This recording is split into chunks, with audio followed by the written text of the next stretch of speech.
Okay. Thank you all for what is about to be a very long presentation. So Anthony and I ran some numbers, and to our best guess, The Last of Us Part 2 is 10 to 30% longer than Last of Us Part 1. However, this is the most detailed story presentation we've ever done. Like, if you think about the presentation for T1, where we kind of talk about the quarantine zone in somewhat detail, even though most of it changed, and then it's like, and here are some things that might happen with Joel and Ellie. They might go into a spore-filled subway tunnel. They might fight some cannibals. At some point, Joel will get incapacitated, and this has everything figured out, even though it might change. Every character is accounted for, every cinematic is accounted for in this presentation, which means it's going to feel twice as long as the first game. So when you freak out, that's normal. That's part of this.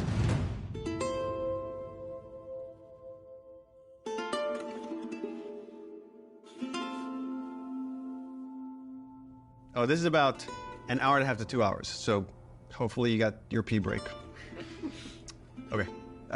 So we open on 15-year-old Ellie. This is a few weeks after the events of the first game.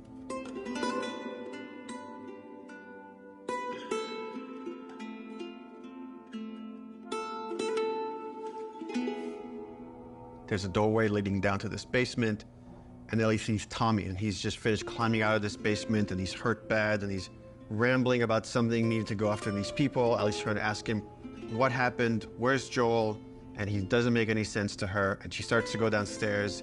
Tommy grabs her hand and tries to stop her, but he's too weak. She rips her arm away, and she heads down. And with each step, her heart races faster and faster as she sees this trail of blood. She opens the door, revealing Joel's mutilated body. And then shock just sets in, and she screams and tries to grab his body, and Dina comes and rips her away, and on that cacophony of sounds, silence.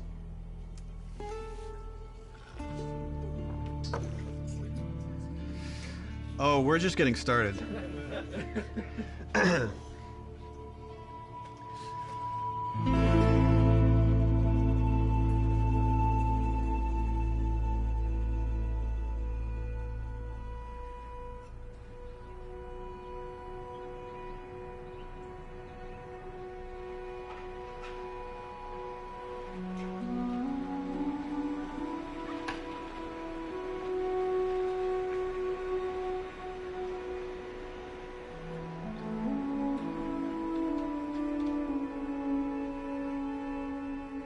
I've been working on this game since we finished...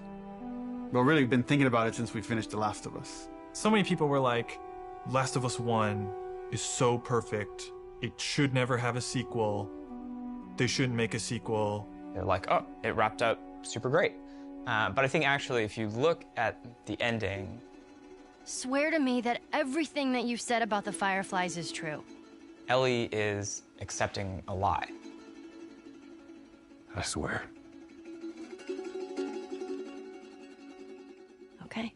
She has a very good bullshit detector. She knows something doesn't feel right, but I think is too scared at that point to ask. How long can you really live with accepting a lie like that? The Last of Us feels like an origin story for the survivor in this post-apocalyptic world. Seeing like how Ellie has become such a strong, unique character, it really felt like, you know, if we were to do a sequel, it'd be a shame for it not to focus on her. Move the fuck out of the way. Yeah, once we're done with this whole thing, I'm gonna teach you how to play guitar. Yeah, I reckon you'd really like that. What do you say, huh? Joel, he's gonna teach Ellie to play guitar. That always felt like that's just this like unanswered promise that like was kind of lingering at the end of the first game. We did this thing called One Night Live, where we had the actors come on stage and reenact certain scenes. So you say we get you to the Fireflies. What happens next? Marlene, she said that they have their own little quarantine zone, and that doctors are still trying to find a cure. I wrote this new scene that takes place after the ending of The Last of Us, but it was only shown to people in the audience. Like, we cut off the stream right before we showed them the scene. If I ever were to lose you, I'd surely lose myself. Try and sometimes you'll succeed to make this man of me. Our future days of you and me.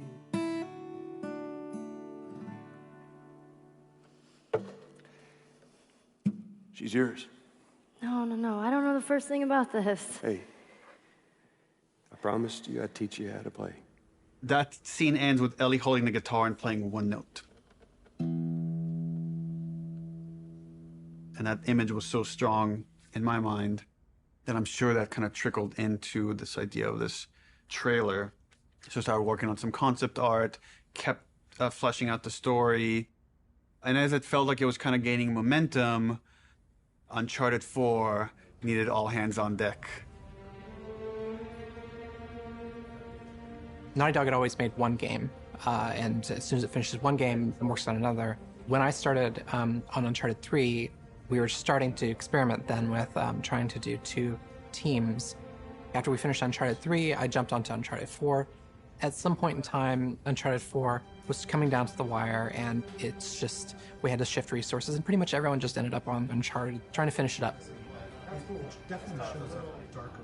So I said, okay, before I come on like in full force on Uncharted 4, I just want to capture this trailer. I walk through the valley of the shadow of death, and I fear no evil, because I'm blind to it all.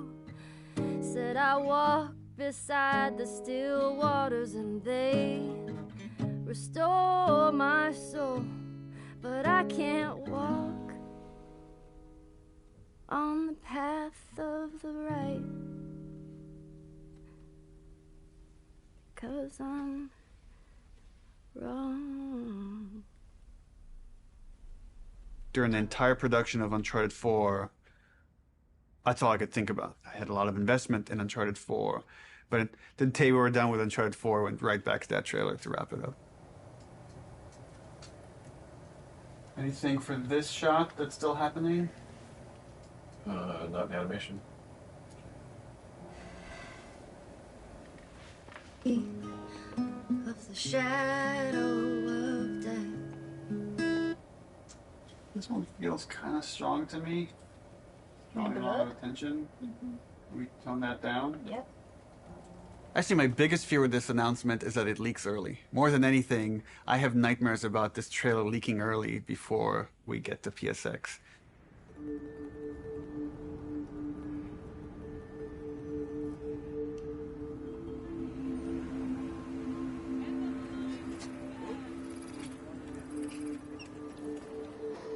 If we're going to surprise people, PSX, the PlayStation Experience, hasn't set itself up yet as a place where big titles get revealed. That's E3.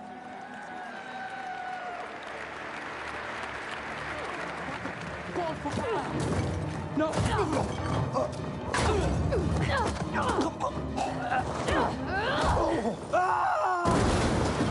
We're revealing the Uncharted single-player content at the opening of the show. You're late.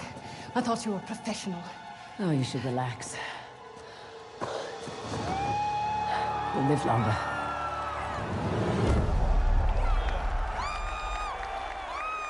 No one's going to expect a second Naughty Dog title to be revealed in the same press conference. Please welcome to the stage, Sean Layden. There's one more special unveil we have for you tonight. Please enjoy it. When we first revealed The Last of Us, the Naughty Dog logo came up and the crowd erupted, and it was such a high that that's almost been like chasing the dragon, like wanting to recapture that feeling. Oh my God. Why does this look like The Last of Us, dude?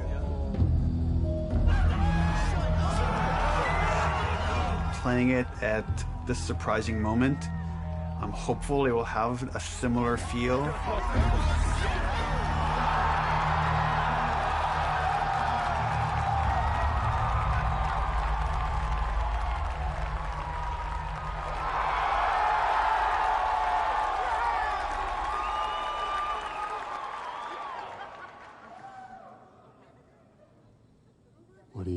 kiddo. People outside the studio have such an attachment to the first game, and I've definitely seen fears about not wanting to make a sequel because somehow if it's bad, it will tarnish your feeling about the first game. I'm gonna find. And I'm gonna kill. Every last one of them. We're doubling down on those fears and not calling it The Last of Us some subtitle. It's The Last of Us Part 2 to say it's all one story.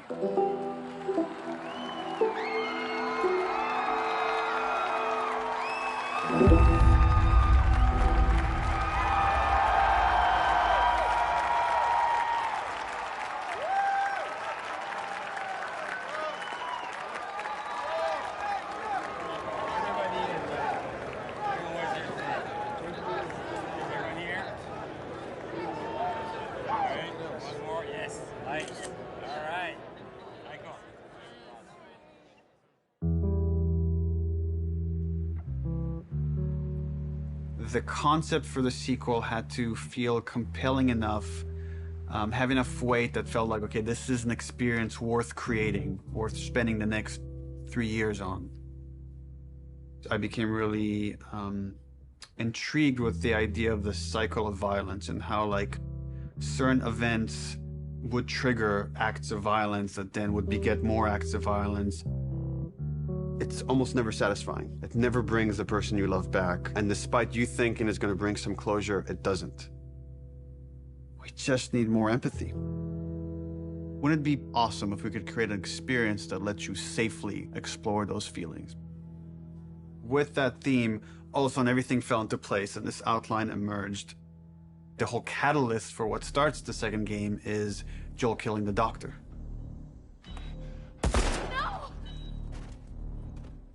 That feeds right back in that idea of that cycle of violence. Now it sets up this whole kind of sequence of events. We're gonna start the game where you're playing a new character. That sequence ends with this character killing Joel. And we really have to paint her as this monster. Then when you play the next chunk of the game and you're Ellie and you're gonna pursue justice, quote unquote, and you're gonna go kill this entire crew, we're gonna go back in time and show you that same sequence of events, this character that you saw as a monster, to now get you to see things from her perspective. And how this crew is a bunch of people trying to survive in this world. And they have their reasons for pursuing and finding Joel and killing him. And the story was becoming very epic and ambitious. And I had a few parts that I was kind of stuck on. And I felt like to kind of shake things up, I wanted to bring in another writer. I thought it was a very thoughtful story about violence and obsession. He had Abby, sort of like this girl who was the daughter of the doctor. And that Ellie would go on this vengeance quest. And when he was like, and then Ellie actually kills Abby, I was like, what? You're gonna... Yeah, let's fucking do it. Not only is she contributing in a lot of ways, I feel like she's challenging what this story can be. She's wanted to add more romantic intimacy between the characters. Those are areas that I've been, I don't know, more uncomfortable writing that stuff. After the first day, she was telling me that she went home and told her husband that I think I just got Ellie's girlfriend pregnant, because that was her big idea the first day, and that had this trickle-on effect and actually added a lot to the story. Ellie is this very relatable character.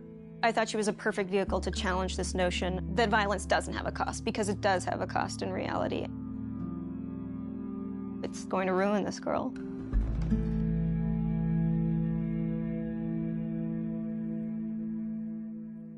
You know, people love Joel and Ellie, and we are about to kill one and make the other one a villain. I was very nervous telling Troy we're going to kill off Joel. In the first game, he was advocating that Joel should die. When I read the ending to part 1, I was like, you're going to piss a lot of people off. Let me go. Marlene is the closest thing to a parent that Ellie has had outside of Joel. You just come after her. A lot of people got hurt, and Marlene would be one of those people. Joel has crossed these moral lines, and therefore he deserves to die, and he thought it might be a more dramatic ending. And I was like, no, you're crazy. Like, but then in the second game, that's why I was like, thought like, oh, he would take it pretty easily. He goes, so Joel dies, and he's like, so this happens, and then and I literally had to stop. I was like, can you give me just a second? Because it literally was as if someone was telling me about how my friend had just died. I think he kind of took it hard. It was like the character meant so much to him.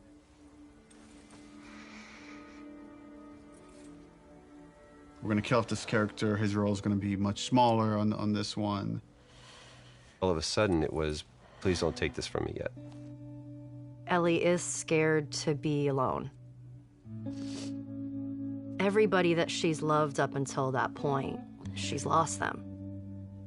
It's hard to imagine the story without Joel dying. Like, you feel that hate, Ellie feels that hate. You're one-to-one, you're on the stick, and that informs the rest of the story. This way, come on!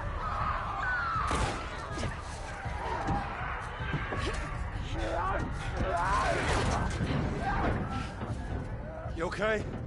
Yeah. We get you through interactivity to really connect and empathize with this character. Y'all act like you heard of us or something. And then make you feel like, I've led Joel to a trap.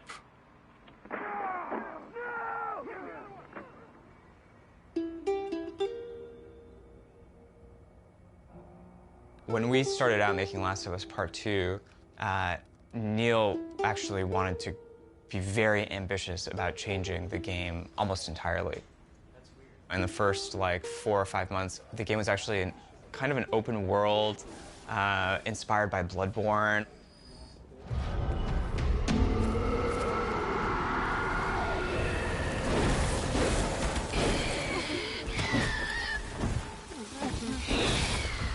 And it was purely melee focused, it was all hand-to-hand combat.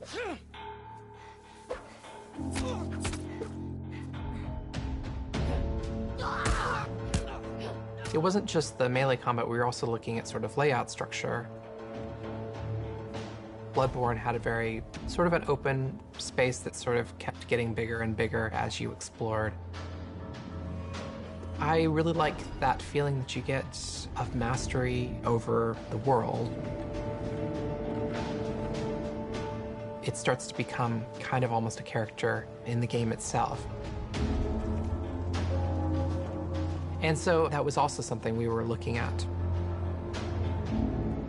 We started out making it as different as humanly possible from the first game as we could, and then kind of dialing it back. The open world thing didn't work with the story that we were trying to tell and stuff. So in pre-production, we spent a lot of time just doing setups. I've got your back. Self-contained sort of units that tried to expound on a single sort of idea. Trying to start out with sort of simple shapes and building up to more complex shapes. And starting out with 1 or 2 mechanics and building up to those mechanics. Hey! Even our experiments, we try to add as much context as we can. We establish a goal that you're going to be going for. We establish beats so that there's an emotional journey, the stakes are raised. Figuring out some traversal stuff, a lot of climbing and balance beams, and seeing how far we can sort of push in that direction without it getting over the top like Uncharted. More sort of verticality, more use of grass and stealth. My name is Arnaldo Licea. And what do you do here? I do design. I know. How long have you been doing that? A day. I got an opportunity to work in QA, and that was a great learning experience. I shipped The Last of Us and Uncharted 4. The thing I'm proudest of is the people who came in to a quality assurance job as a contractor, which is entry-level work, and used that job to get to where they ultimately wanted to be. When I interviewed for the QA position, I specifically said that my goal was to be a designer. He had formed this relationship with design where they knew they could rely on him, spending his free time designing a demo, and at the same time, him going to them and not being like, here's 50 bugs you need to fix. He went to them and was like, what do you need? How do I help you? What kind of bugs do you need? And for their part, they embraced him and were like, why don't we show you how to lay out nav mesh? I am anxious to prove myself. There is no babying when you start. It just hits the ground running. If I don't cut it, I go back to QA or find something else. We're trying to figure out at the moment how we handle big spaces, bigger than the first game. The enemies are too spread out to be really considered like one single small encounter. And seeing what behaviors we need to start developing for them to make it look good.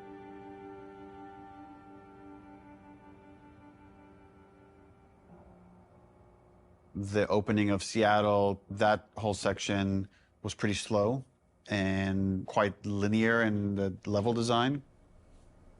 Let's assume that there's guys in this building, someone's starting to shoot at me from the second floor. So, okay, if I'm on the horse and I'm getting shot at, I can't take cover with the horse, so probably first thing I'm going to do is jump off. And that's slow and clumsy, and maybe we can make that faster. It's like, but once I jump off, I'm going to want to take cover behind something. It's like, okay, I'm taking cover. Now what the fuck do I do with this horse? I assume the enemies are going to shoot at it. If they don't, that's kind of weird. Does Dina ride off with the horse to help it stay safe? Well, that sucks, because I'm trying to build a relationship with Dina, and if my partner leaves me, that makes me like her less. I'm like, okay, so Dina has to get off the horse and take cover with me and help me engage with the enemies. Okay, but the horse is still there, so what happens with this horse? Does it ride off on its own in order to like protect itself and then come back after? Oh, that feels too intelligent for a horse. That seems a little funny. As soon as there's range combat, the horse kind of makes it fall apart. What if we did this whole sequence on foot? How do I approach this building? Imagine this is more dense with cars and ferns and interesting ways for me to close this distance. Maybe when I get close enough, 2 militia guys come out. I have this little firefight with this front before I could rush forward and go into this building, climb up, and take out the sharpshooter that was harassing me. Really simple, small fight. Now there's tension. Guys can come from anywhere, like from this rooftop, from these windows. And that really inspired us to take some pretty drastic changes as far as the flow, inserting more combat, opening up the layout to give the player more options as far as how they explore the city. You can imagine this as being kind of the hub with it poking into streets, and I could go into the streets and explore and find those locations, what we're kind of calling dungeons. So that's the plan. Some of these changes are big, but it got us excited. This feels like a true evolution of T1 as far as going more systemic and giving you options. If there's concern, it's about scale, it's about scope, it's about can we actually build this thing? The scope is always bigger than the last game. It always has been. It always will be, probably. But this scope on this game is something pretty extraordinary. Everyone seems to agree that the thing we're building is going to be cool. Once it's done, it's just that it's such a big game. Our games have become more and more ambitious, and the studio has gotten a lot bigger. When I started here, we were 40 people. Now we're over 300. You can't handle that many people with a flat hierarchy. As we grew, we've had to introduce new titles just to control management, control communication, make sure things don't fall through the cracks. We have no producers at Naughty Dog. There's so many talented people here that you can rely on and lean on. It makes the game better. And that's really kind of the secret sauce of Naughty Dog, is how collaborative it is. You find the right people who really want to do the best they can possibly do, and then you kind of give them the resources to try. You're getting what you asked for as a creative person, right? You're kind of getting the freedom to go as far as you can go, but sometimes I think we need to be saved from ourselves a little bit. With The Last of Us 2, there's a real sense of opportunity. This is going to be a much cleaner production than we've done in the past. We're going to get it right this time. This is the first project that has had the proper pre-production period where we have locked down, for the most part, the story beginning, middle, and end before we started production. That hasn't happened. I don't know if that has ever happened, now that I think about it. It's a very, very messy process, which is, again, why it's a lot of times really difficult to schedule. I think right now we are planning on springtime of 2018. So when springtime 2018 comes around, The Last of Us 2 isn't in stores, you can look back at this and say, well, I guess their plan wasn't exactly set in stone.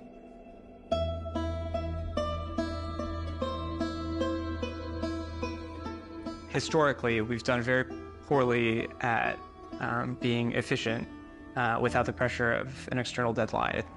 Every time we have some showing of our games, if it's going to be seen publicly, it's got to be one of the best looking playing things in the industry. For example, the first trailer was coming online, and that forced us to define the look of our game, define the location of where the game takes place, define Ellie's look and her age and her hair and her outfit. We're forced to make those choices. We can't just keep iterating because there's a deadline. We want to try and schedule the game using these milestones as soon as possible. Which means we got to keep the marketing rolling, which means next E3, 6 months away, we need to look at a gameplay demo.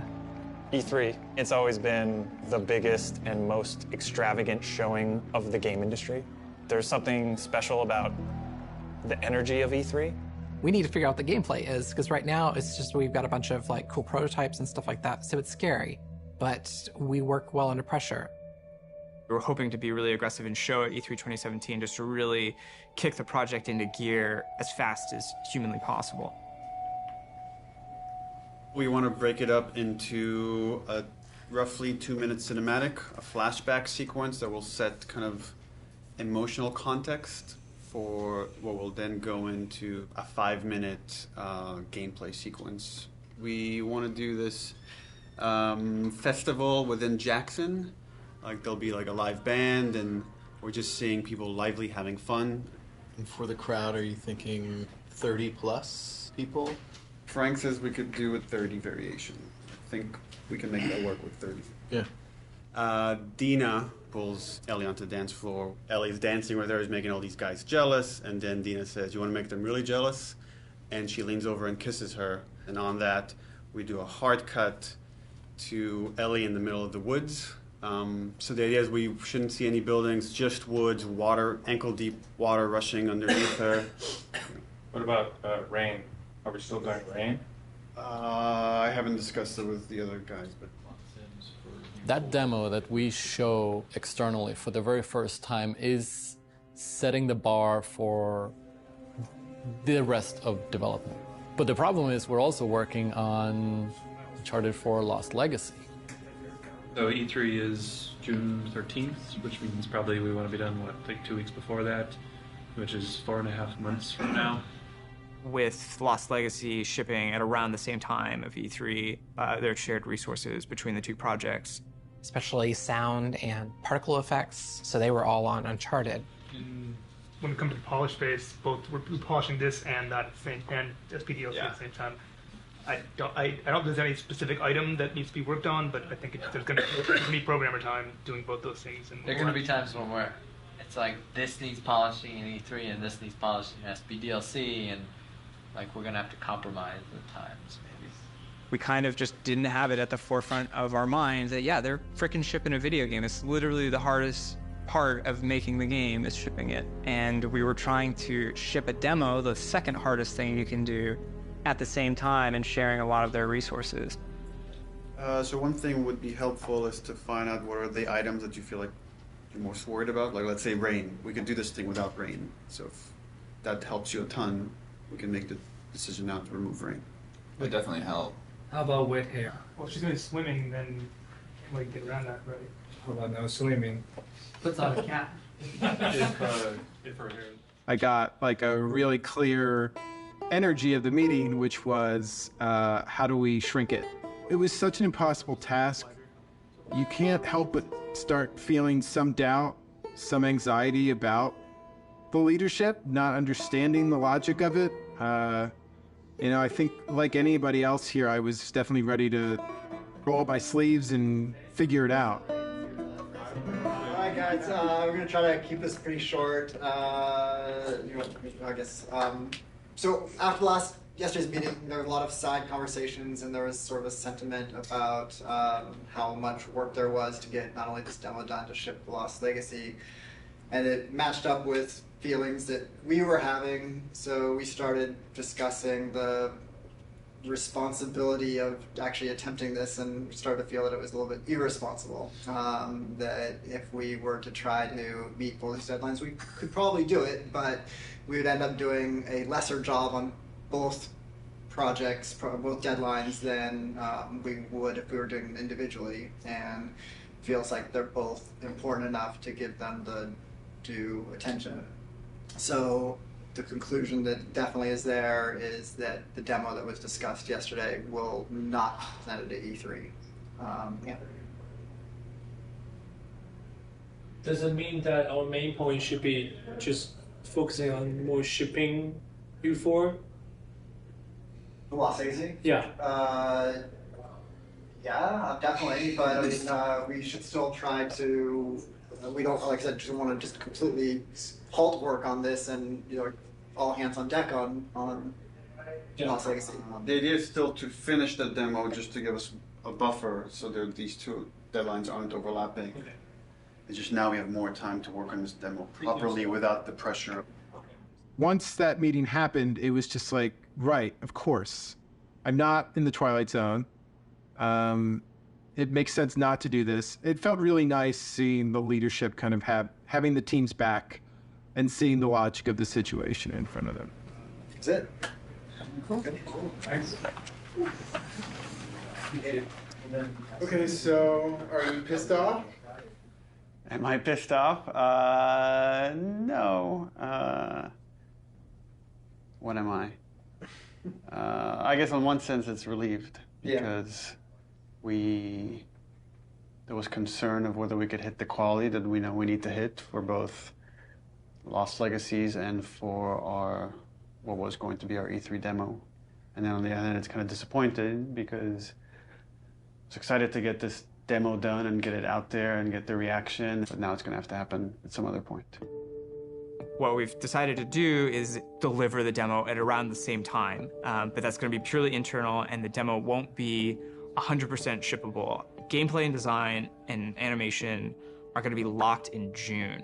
Then we back off, we finish Lost Legacy, and then resources free up to finish the particle effects, the lighting, and the sound.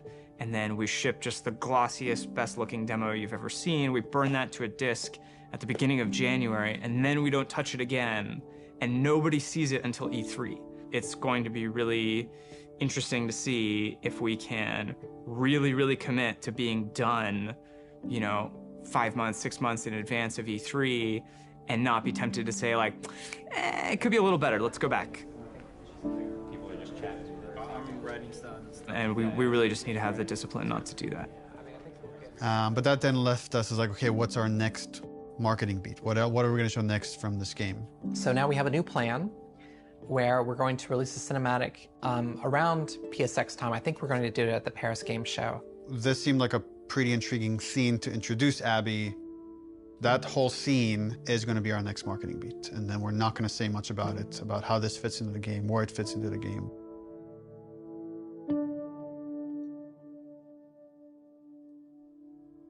Abby evolved over time, and if you look at the concept art, the character looked very different than where we've ended up.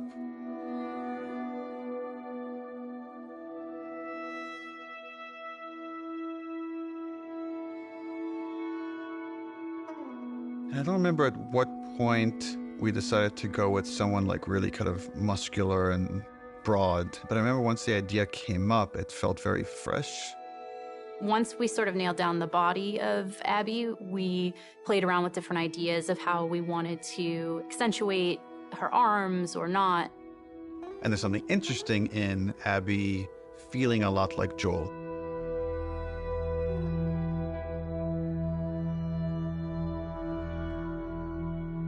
So when I got cast, Neil was like joking around, and he's like, "You should probably beef up in order to play her." And I'm like, "Ha ha, yeah, it's mocap, whatever." And he goes, "No, really, you should probably beef up to play her." And I was like, "Oh, yeah, you're right. I should totally start deadlifting as much as possible." So I did, and I was training like crazy, and then I got pregnant. What are you gonna do? We need to separate her from Ellie. It shouldn't feel like I'm playing a reskinned Ellie, that Abby should, in many ways, look, behave, fight differently.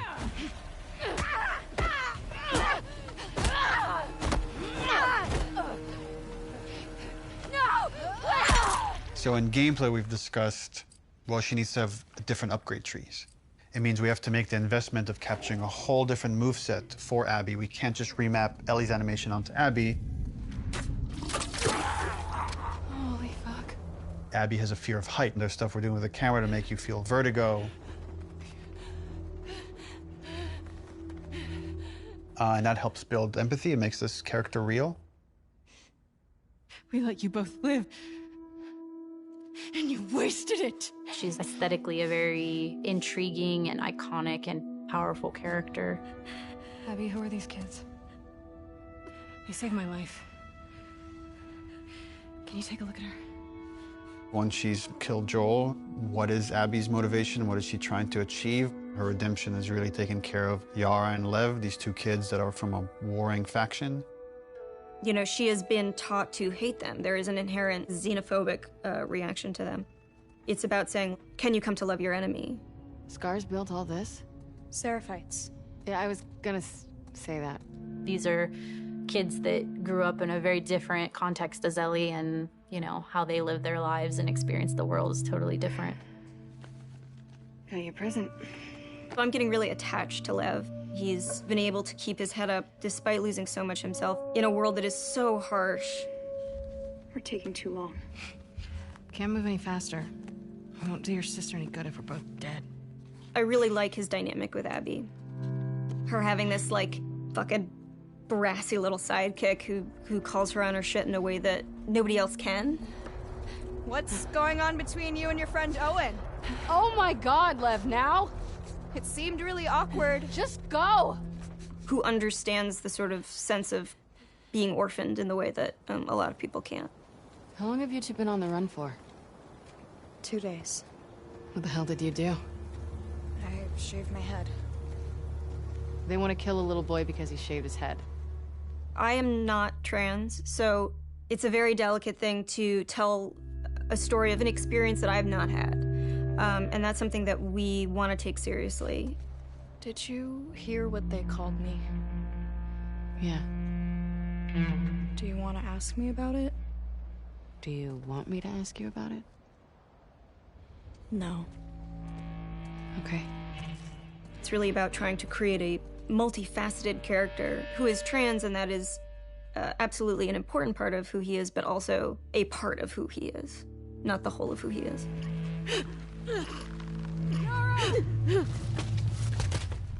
As far as the Paris cutscene, I'm pretty stressed out. We have 13 days, less than 2 weeks to finish this thing, and there are still some big ticket items.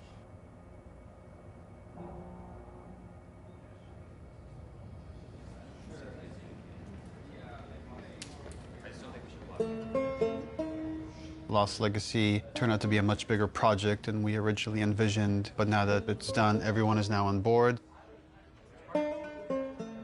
We've got the Greenlight demo done. She's putting on quite the show. It's very real. We're in full production now, so I guess that's the short of it, is we're in full production now.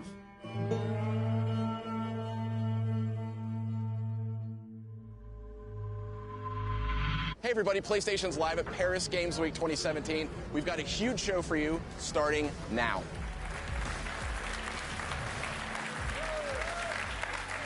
Wow, what a great way to open Paris Games Week.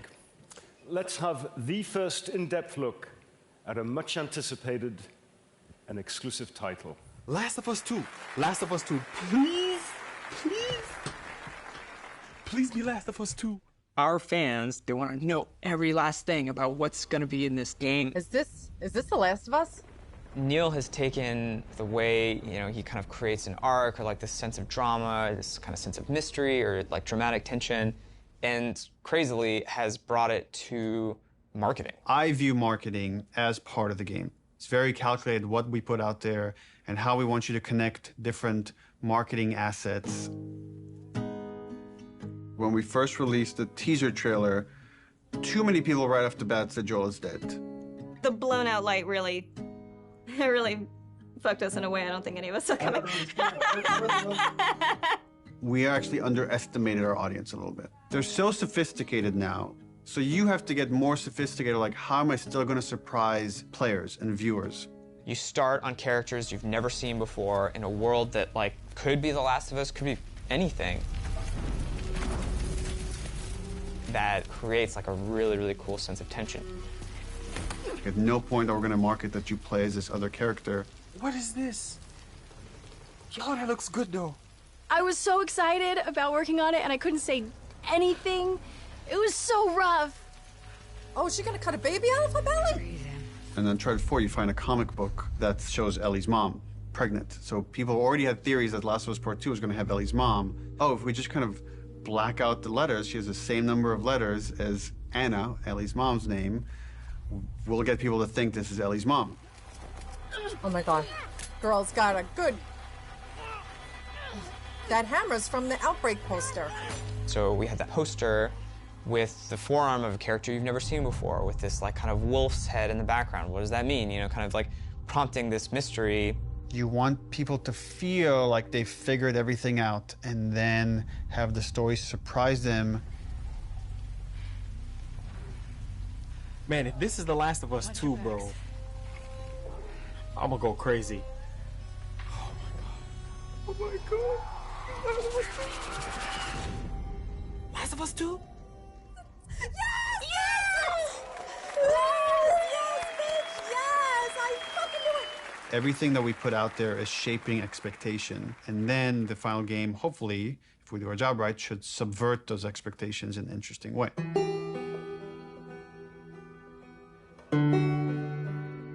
We knew we were pushing boundaries with that cinematic. We are making a violent game. We're not going to shy away from how violent it is. It is part of what we're trying to say. And I thought it was a great discussion initially about what is the appropriate level of violence. When is something so violent that it just turns you off where you just don't want to experience it at all? I like that they were wrestling with those things. I didn't like some of the insinuations about the trailer being misogynistic towards the female characters. I don't think this story ever glorifies violence against women. There's no bias towards women or men. It just so happens that the two protagonists of this story are female, and therefore that's what you're going to see the most of. There has to be fail states in video games, which means a character has to be capable of being hurt. So does that mean that there can be no female protagonists in video games? Because that feels super sexist to me. And frankly, like, women are the victims of violence, and don't we want to see women fucking fight back once in a while?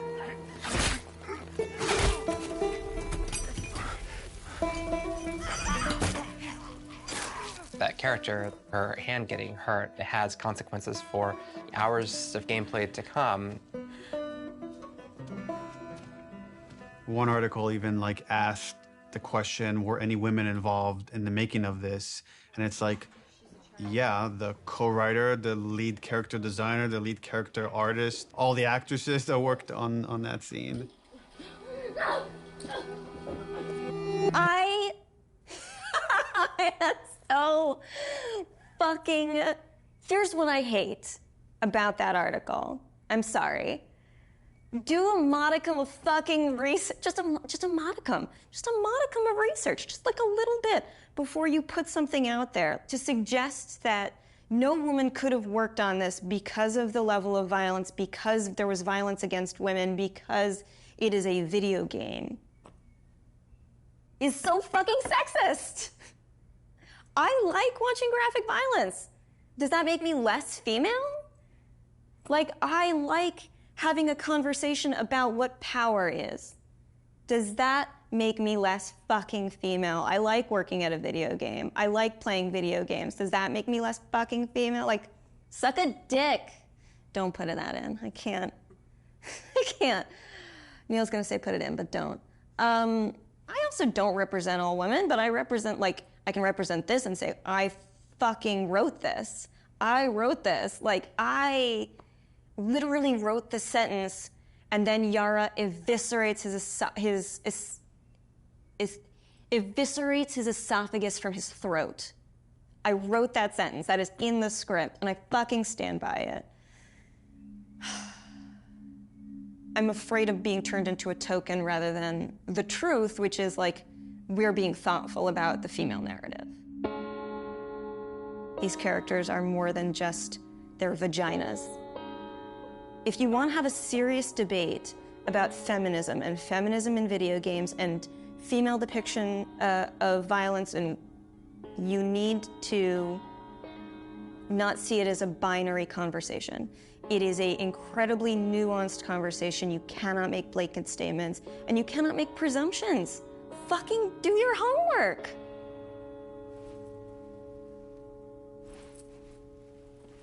I'm right here. I'm tweeting.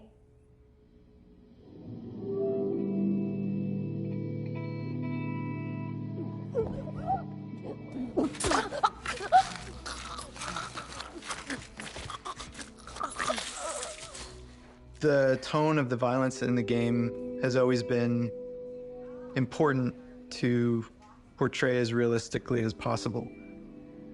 Our job outside of just drawing up concepts is really pushing our reference pipeline to make sure that the character artists are getting the most realistic examples of whatever they're working on.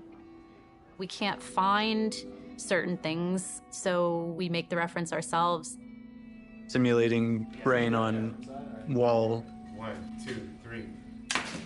How does that drip fall down? What does canvas look like when it's soaked in blood? Ooh. Splashing blood on them, dripping blood on them.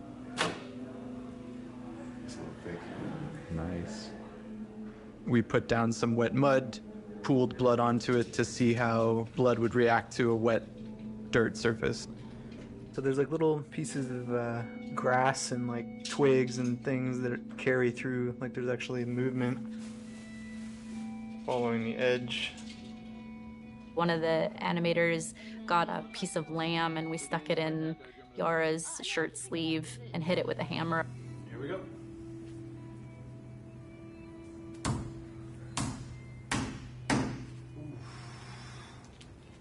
Yeah, we have a break. She's gonna need to hold this as straight, because if she does this, it's gonna, you know, just the weight of it's gonna want to make it fold. So I'm trying to keep it as straight as possible. This past week's shoot was specific for the infected eating people's jugulars, and there was a concept that was done with like blood running down the mouth, but it's like, would that happen? Like, let's find out. I got on the ground and pretended to eat away at like a bloody soaked rag that we made.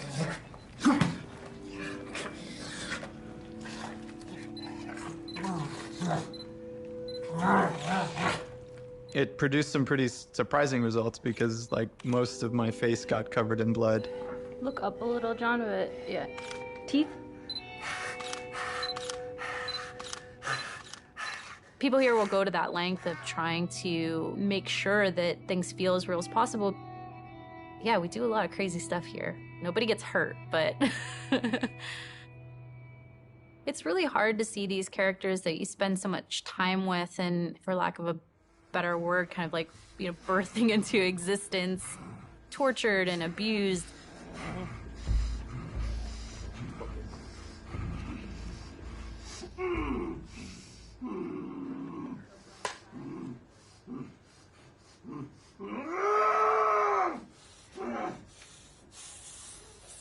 We're shooting the Joel death scene, which is like the catalyst to opening of the game.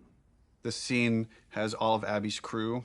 It's a complicated scene because it's the most actors we've ever had in a single shot. Y'all act like you hurt us or something. Because they have.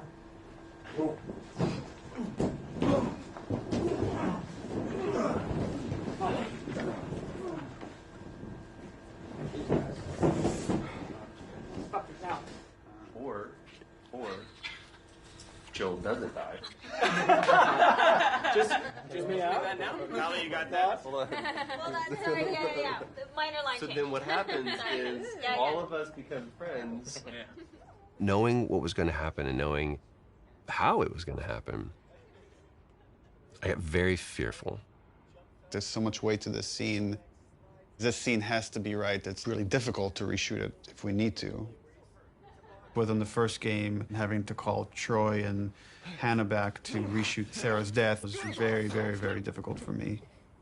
The last time I tried to do a big emotional scene, Don't do this, please don't do this, don't do this, don't do this, don't do this, please, God, no.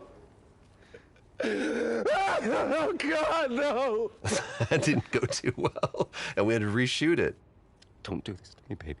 Don't do this to me, baby. Come on. Don't.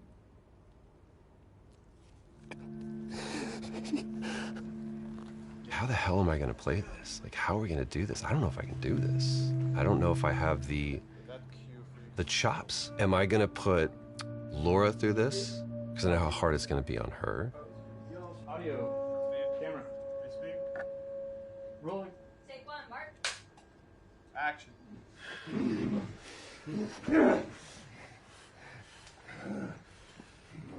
Joel Miller.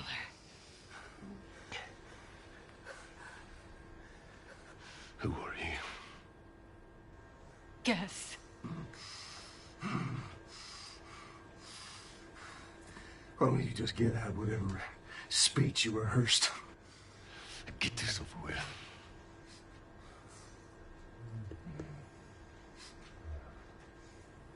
You don't get to rush this. At the end, I really loved what he brought to it. I couldn't wait to get back into Ellie's shoes again because it's where, weirdly, I feel most comfortable in a lot of ways because it feels like a character that feels the most like me that I've ever played, which is a little disturbing. I mean, minus like the murder and the killing. So it's almost like a bit of step forward, like you're about to like lunge and shoot. Sweet. The biggest change that has happened since initial pitch is Ellie is there when Joel is killed. It used to be she came across the body, and then she had to rely on Tommy's testimony of what happened, and we shifted it, which made it much more dramatic and intense for her, and I think puts more of it on screen and, again, allows you better to understand why she needs to pursue these people.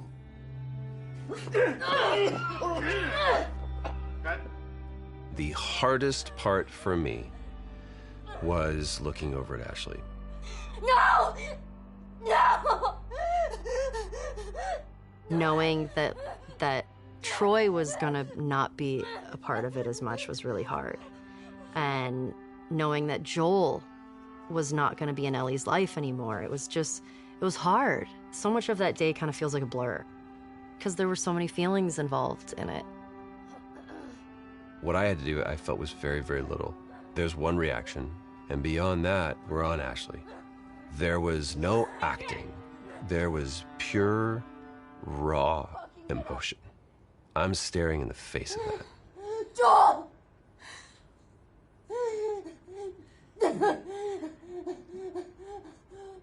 Why are you doing this? Get the fuck off me! I'd lost a little bit of my voice. I couldn't scream like as loud as I wanted to, you know, to get that frustration and that sadness out.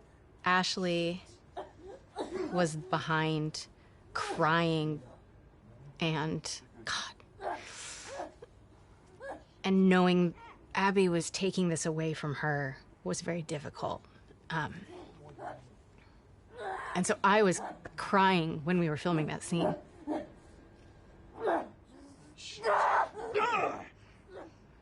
Yes, it was very emotional. You want what I want, right? End it. Now. Wait, please stop! No! No! Joel! Joel! No!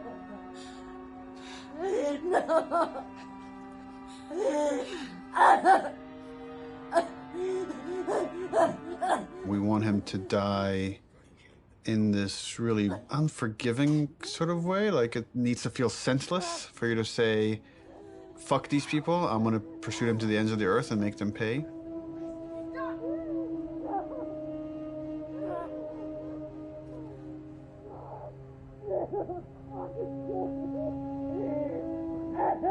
If the scene doesn't work with what we captured on the stage, almost nothing we do in post is gonna make it work. Joe will take a pass at the scene, and I'll give kind of high-level notes. But he's doing it without animated cameras, without character models, without environment. And so it's a bit of a guessing game to see if this will work. So I like the concept. I felt like there was a lot of repetition and it felt long. Once like Joel's head gets smashed, I don't want a close-up look of him. Okay. I wonder if we could do like the smash from the back of his head.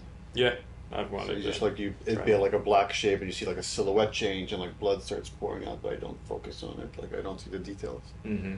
When the club comes down and it's just like she's screaming, I feel like we could just take all their audio out and like music could take over. And again, we're trying to build more rage than sadness. That's going to really set up our journey. Okay. I'll come back and there'll be another version of the scene. Okay, play. Joel, fucking get up! Please stop! Please don't. Joel, no! No!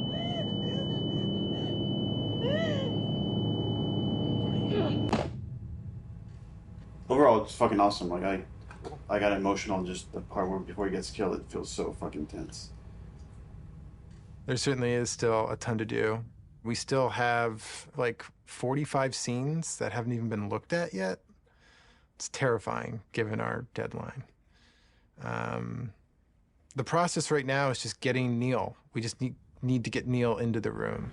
Which one are we showing first? We've got essentially 3 versions. The one that I did, and this would work with what we're talking about doing with the scene, and then... Close one. I would probably say There are people standing this, yours, Mel, or I got bad news. Mel, yours, this. He's canceling? He's canceled. But we had the cameras set. He's supposed to come in. He's the Actually, it's good we're getting this on camera. This is what it's not about. This is what it's about. Yeah, he has some melee stuff to review today. He said let's pick it up tomorrow. So yeah, that's what happens. And so it's like, okay, all right, that's fine. I don't care. I don't care. Yeah.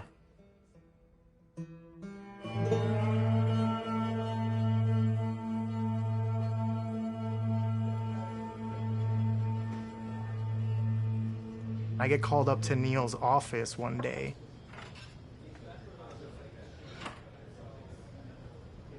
And there's like an empty seat. And Neil just goes like, oh, just sit down. I'm like, oh my God, I did something wrong. And he's like, do you know why you're here? And I'm like, no, are we gonna talk about one of my levels? And he laughs and he goes like, no, you're gonna work on the E3 demo. It's always been a dream of mine, working on an E3 demo, seeing it on stage. Is this a joke? Like, am I getting pranked right now? So speaking of E3 demos, remember way back when, like you guys said you were going to block that content and then not touch it? How's that go? Well, and then we ship just the glossiest, best-looking demo you've ever seen. We burn that to a disc at the beginning of January, and then we don't touch it again, and nobody sees it until E3. Well, I think we knew at the time that we weren't going to not touch it. It's going to be really interesting to see if we can really, really commit to being done and not be tempted to say like, it could be a little better, let's go back. Because the game's been making progress for, the 10 months or something since we locked that demo down. A lot of advances have been made, a lot of new ideas, new mechanics, and we really just need to have the discipline not to do that. Honestly, it feels like we are addicted to being late. Okay, we're starting. I don't know exactly what we're gonna do today other than come up with a really long list. We're trying to limit it to an hour, so we'll be done at 4 no matter where we're at. Looking at the cinematics first. Because we did it so early and had a rough version of it a year in advance, we got a bit complacent.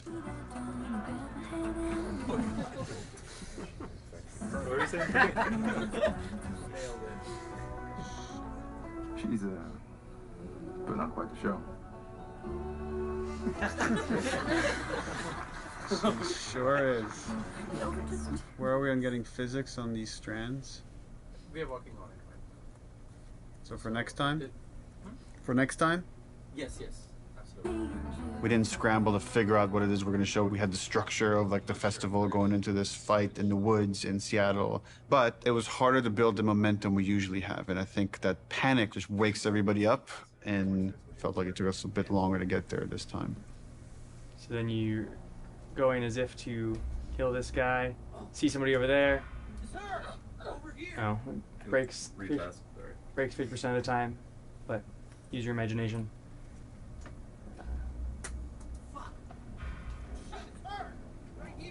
Daniel, going a bit slower, give him some time. Okay. The animation is breaking the melee system. Okay. Like when he starts, yeah. So I'm confident in the demo if we finish it. I'll be frank, it's not looking great. All right, this is totally broken. For next week, let's make sure it's all there so we could actually review it. Yep. Okay, thanks everyone. I feel like this demo is cursed.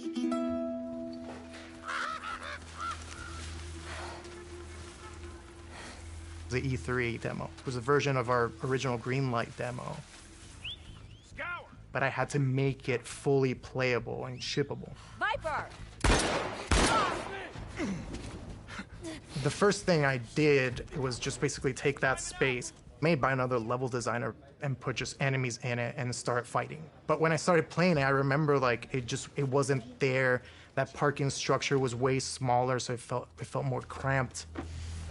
God is good. God is good. I remember going to Neil's office and being like, how much can I change this? And he's like, well, what are you thinking? And I'm like, well, I'm thinking like this big thing. And I'm like, just like brand new designer. I'm just throwing out like everything. Like I want to do this and I want to do that. I want to make sure that it feels like a sandbox, that it feels like this big space, that it's multiple paths. It's like something like we really haven't done before in The Last of Us. And he just goes, go for it. Well, let's do it.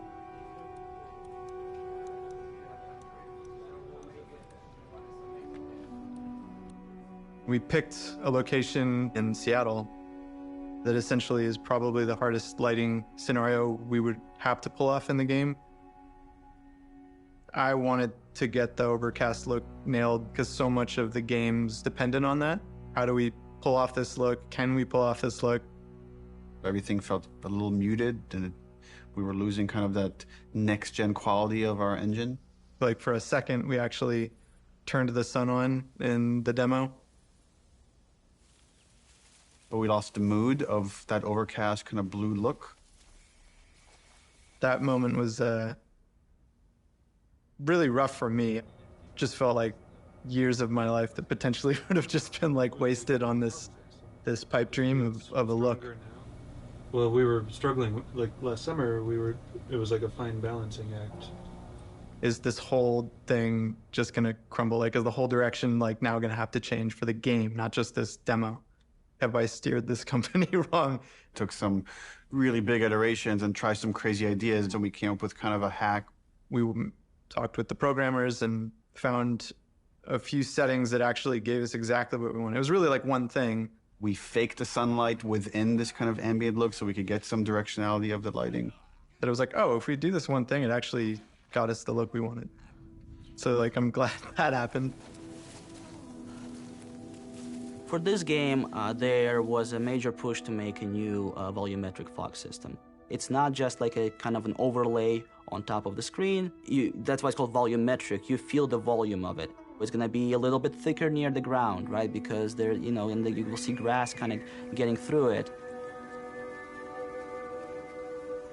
Fog also allows you to see the light.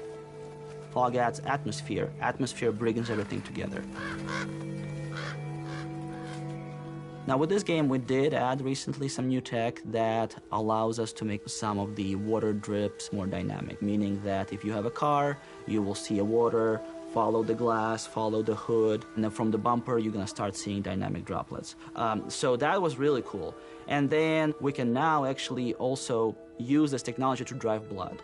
Now we can have blood dripping and we have water dripping. The water trail can pick up where is it bloody. And if it's bloody, it can change its own color and start dripping more red. And on top of it, we also clear out the blood. So what you will see is you will see bloody area, you will see water trails going down, and you will see the water trails washing out the blood and picking up the redness and going down. Really, really cool. In the E3 demo, we do want to show our next-gen animation system.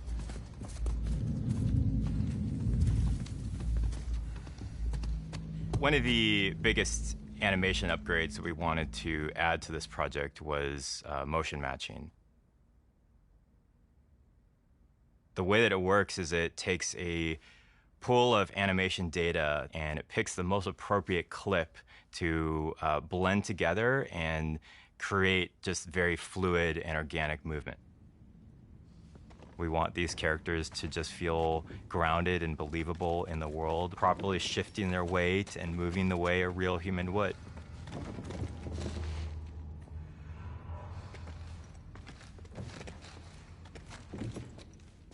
In order to capture all of those on the stage, we use something called a dance card, a choreographed set of patterns that the actor can move on the floor. Basically, that's creating this like bank of little pieces of animation. The motion matching system just pulls from that bank all the animations necessary to have them move perfectly in any arbitrary way. When it works, it's like so far and away better than any other animation technique. It's like a quantum leap of the highest order in terms of quality.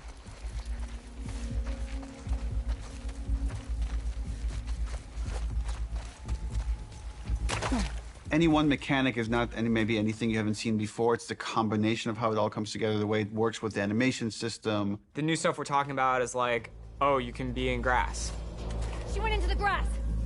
Watch yourself. Like one of the biggest things we do in the demo is jump a gap. It's tough to be like, oh crap, you can jump, you know, like it's like, but it's new to our game. We have to have the best prone mechanic of all time. Yeah, no one's ever seen when I aim in prone and she actually like rolls up on her back and aims like this. Like it can never clip through geometry. Being able to rotate 360 in all directions.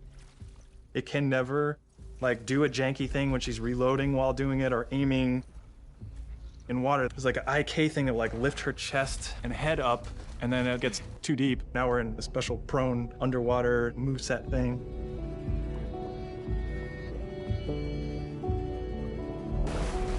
Her chest and arms and everything are kind of matching ground plane.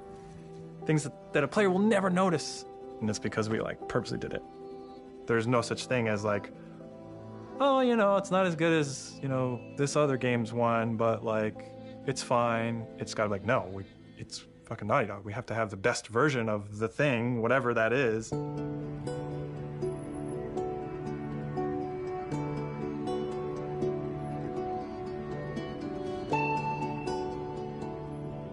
E3 overall was amazing. The press conference was in a very different venue. They usually have them in like these big auditoriums. And this was kind of like, almost like a pop-up.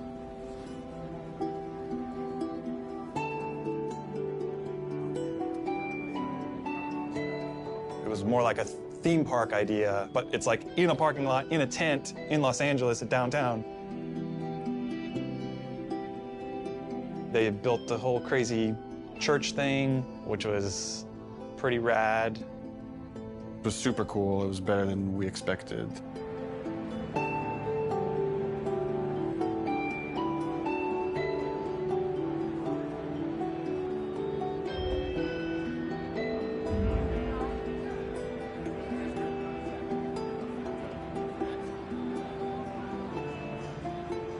And you could feel like the tension of people trying to figure out what is this press conference? What's going on? What game are they going to show here?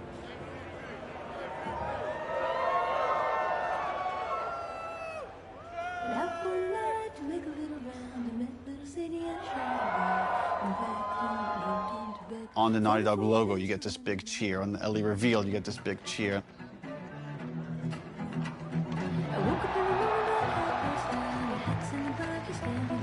Every moment that we've constructed and planned like meticulously for really a year now hit the way we wanted it to hit. Maybe they're jealous of you.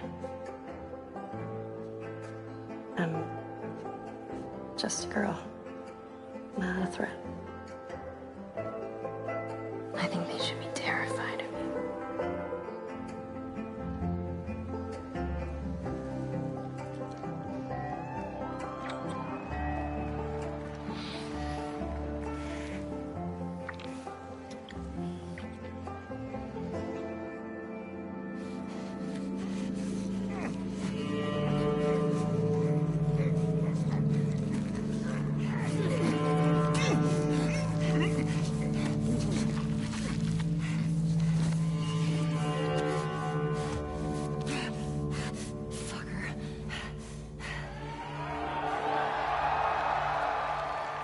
One of the biggest reactions was when the HUD came on.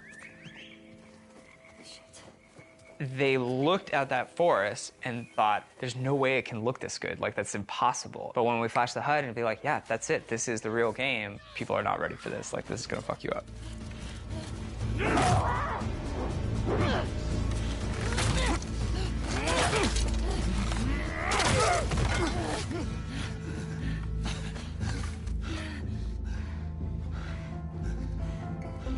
See, I told you. They should be terrified.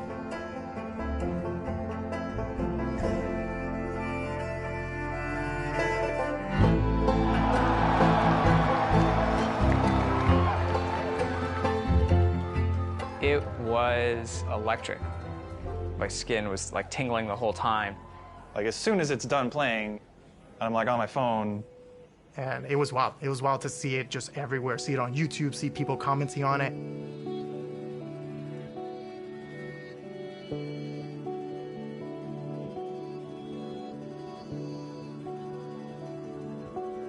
It was a really special moment. I shipped something, like, as a level designer. There was such a reaction to the animation fidelity. Holy crap, this is the best looking animation I've ever seen. Are you kidding me? We're on the forums, going through the messages, seeing how much people think it's amazing. Someone's like, sort of cynically, that our stuff was fake. I guess it's kind of a compliment to the animation team for like someone to say it's fake when they're working so hard. And right away I responded, I was like, don't respond, don't do anything, like, it's just not professional. I was also a little anxious about it because it's a little fake, you know? Fake is an interesting word. There's an argument that he's right. It's not the final polished game. You can't just play this demo in any way. You have to play it in this very specific way.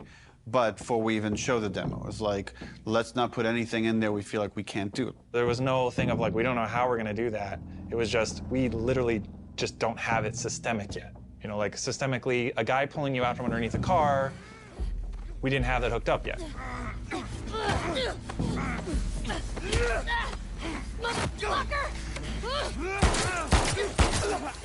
Now we have it hooked up in the game. It's her! Arthur! All over soon.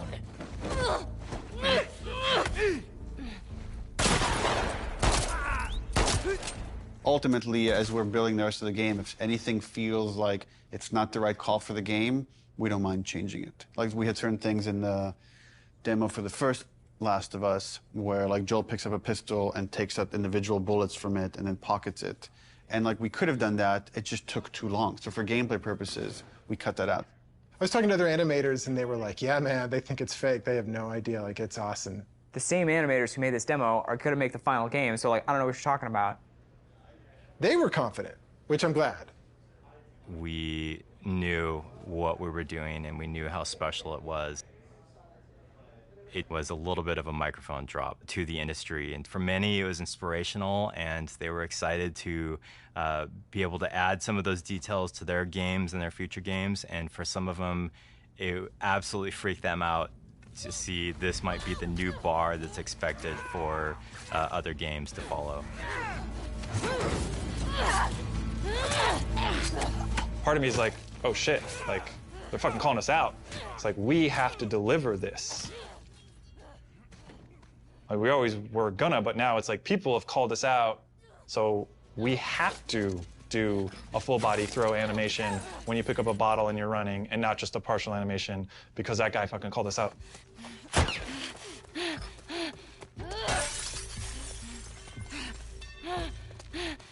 The real challenge is making the whole game look as good as this one controlled situation. We come out of E3 and hopefully we've set the standard for this, what the rest of the game needs to feel like.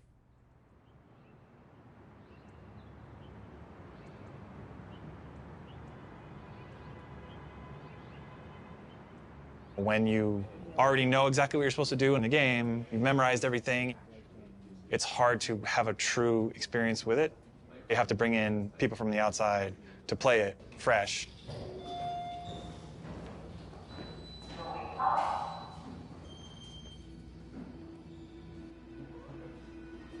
And so we try to start playtesting as early as possible. We've got testers in bright and early. They're going to start playing the game. They're actually just right across the hall over here.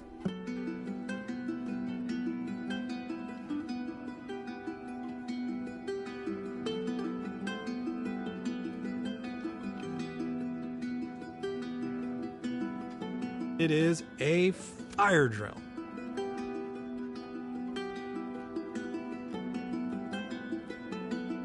Because things have to work.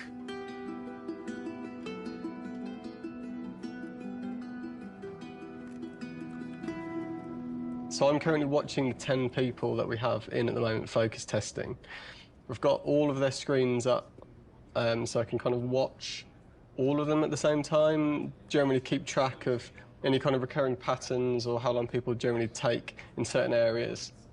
They do things we haven't thought of. And it really shows us where our holes are. It's like, maybe I should change this. Maybe I should try that. This player's pretty lost, trying to figure out this puzzle here, and they're trying to jump on a truck. He's got a really awesome solution here where he's putting this plank on a dumpster, and now he's moving the dumpster around. So we'll probably have to go in there and like try and fix some of that stuff up, but we'd rather figure that out now than in 6 months. For things like puzzles like this one, although they're figuring out the puzzle, they're actually not doing it in the kind of order that I'd like. What would be better is if they came into the space and realised, okay, that's the thing I need to be like climbing up to or getting to, and then they can kind of work backwards from there and go, well, if I need to get there, how do I get up? Oh, I can get up on this thing. It's quite heartbreaking when you see people who are like really confused or don't get it, and it's something you think like it should be obvious, but it's not at all. But it's good data. We've had a few people on the team that have been really passionate about making our games even more accessible for people with different kinds of disabilities and making sure as many people as possible can experience our game. Accessibility is something that like really touches a lot of people. As we get older, pretty much all of us are going to have probably some sort of accessibility need. It's important to welcome people with disabilities into all of our public spaces, into our shared culture, and that video games are a rich part of that. I love this, that you don't have to have like a 2-button feature to keep her crouched down. This is awesome. I love that. Brandon Cole, he said, I heard you announce this game. What do you think about the possibility of someone like myself being able to play it? And Brandon is blind. I hadn't really thought about that before. I don't even know if that's even possible, but I want to try because that sounds interesting. If you click on the L3 button, it turns the screen and the character towards your next objective. So you're able to sort of instantly sort of flip. It was very much inspired by the talk you gave last time you were here. I figured. Hopefully that's a beautiful thing. We had this feature that let you navigate along the golden path. And we also had this other feature. You could like put out this sonar pulse and you'd hear where all the items and enemies were located. But Brandon was playing that and it was like, this navigation feature is great, but I don't want to just follow the golden path. I want to navigate to other things. It kind of occurred to us like, oh, we can combine these two features. We can let you scan for items and then navigate to that item. This gives you more room if you do it this way for different types of sounds for different types of items. You know what I'm saying? Yeah. Different sound for ammo, different sound for parts, different sound for explosive, different sound for keys. Or you, craftable and collectible. Yes, yes, exactly. Right on. But since we want to hunt for secrets, just like anyone else, you're also going to want to know that, hey, there's something way over there. Players with disabilities still want to have challenge. It's not about just making an easy mode. Mm-hmm. So what happened there was an auto vault. So you pressed into a wall and it automatically vaulted. I feel happy about this. This is an example of actually the good part of the studio culture, which is self-empowered, that I think allowed us to do this crazy thing, this thing that, you know, I couldn't tell you if it makes business sense to some degree, but it was something we were passionate about and interested in. It was a way we saw we could make the game better. It was something we saw we could like push the frontiers of, and we went with it. Studio leadership was supportive of us, but this really was like a bottom-up kind of initiative. Yeah, absolutely. And I think that early success really helped to build momentum for the rest of the project. Shielding everybody from the cost, from the budget of these decisions helps them focus on their discipline. Don't worry about money, worry about making the best game possible. Trust that there are people at the top that are looking at the budget and considering that.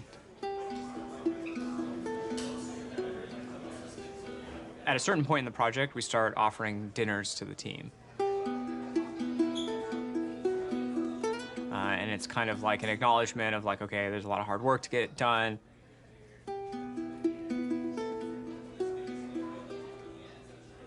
And we know people are probably going to want to be staying late.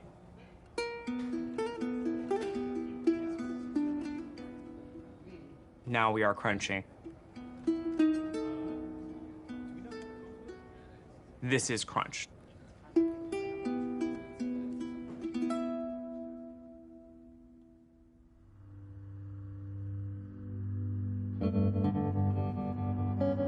I must have felt it for months that this release date is not realistic with how big the game is. People were asking us, is this a real date? Because it's not feeling like a real date anymore, so we felt like we had to react pretty soon. And then at some point, it just felt like because people were starting to put in longer hours, it wouldn't have been fair to not figure this stuff out sooner than later.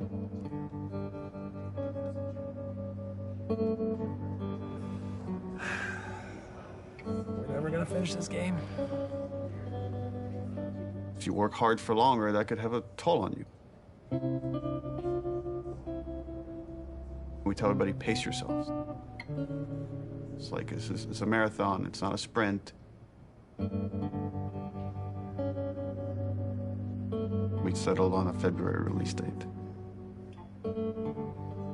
Leave some gas in the tank. Right now, we are dancing a very intricate and dangerous dance. We have something like 6 months left to finish the game. And we are also showing a demo to the press. The longest playable demo we've ever done. 2 separate levels of the game.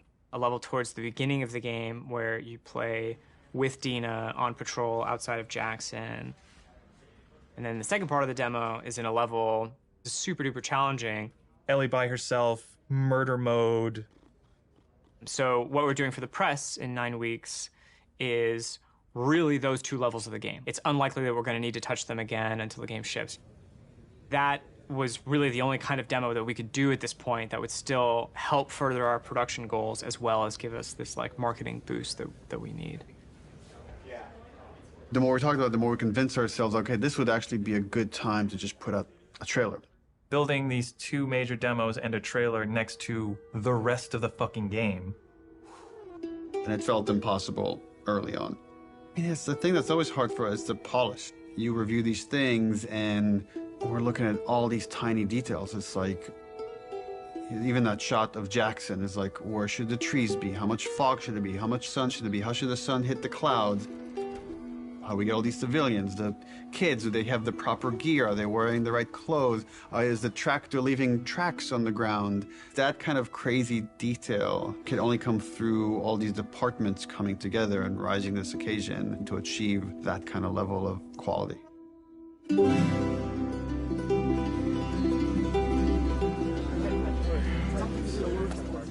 We wanted to show the team the final trailer.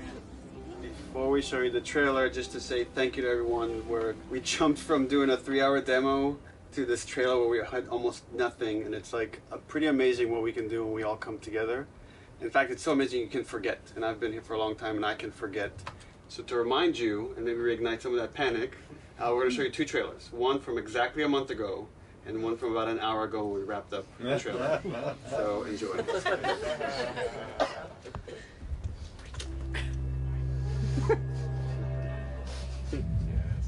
Look who decided to join us. All right, you all know the drill. Tino, where are you?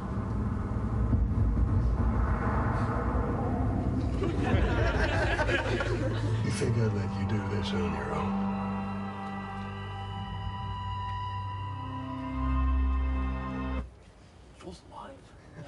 It only gets 1 clap. Keep in mind, this is what the whole game's going to look like. We're going to make it this awesome.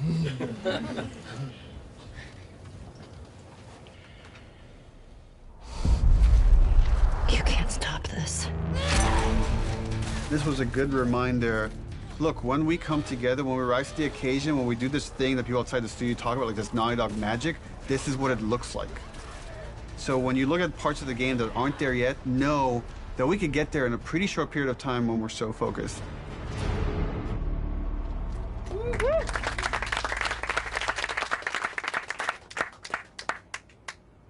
The date was the scariest part of it. We got the trailer done. We'll talk to it.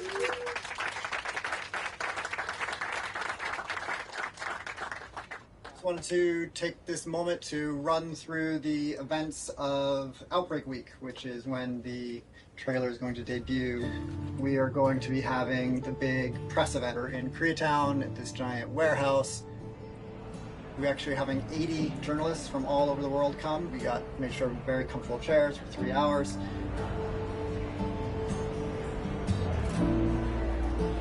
Outbreak Day is the day the outbreak happened in the United States in 2013. In real life, we celebrate the September 26th as Last of Us Day. Every September 26th, we've done something for Last of Us fans. When people play these 2 sections, which are very different, I hope and I feel that both of them are equally impressive.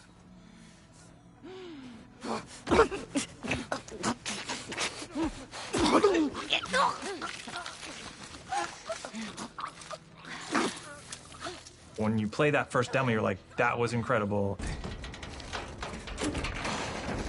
Oh my God. This could have been the whole demo. This could have been the whole thing. It says enough about what the game is. And then you play the other half, and it's like way more mechanics heavy, way more combat heavy. Keep going, boy.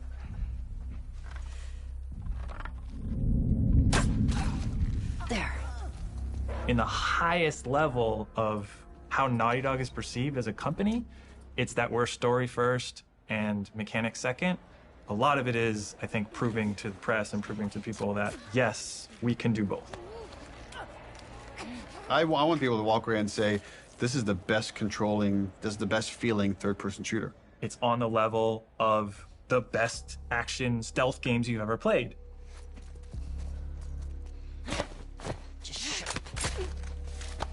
So one of the things that I've always found really exciting about The Last of Us is the kind of fidelity with which we represent human intelligence. One of the ways that really helped make them feel more human and more alive was the way that they used their body language to communicate to each other.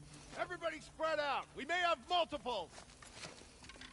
We had a number of sessions where the animation team, design team, and programmers all got together and we acted out a number of scenarios. And what that does is it gives us really great reference and touch points that we can always look back to about the way that we naturally behave, the way we naturally respond to each other. And those are the types of details that we want to weave back into the game. Someone took out Zoe! Who the fuck's out there? Sweep the whole goddamn street. Our NPCs are named so that you understand these people have relationships. They want to get revenge on you. It's this little mini loop of the whole premise of the game. Omar! Flanker!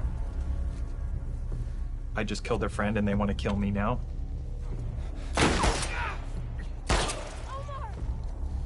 There's a cost. You killed that person.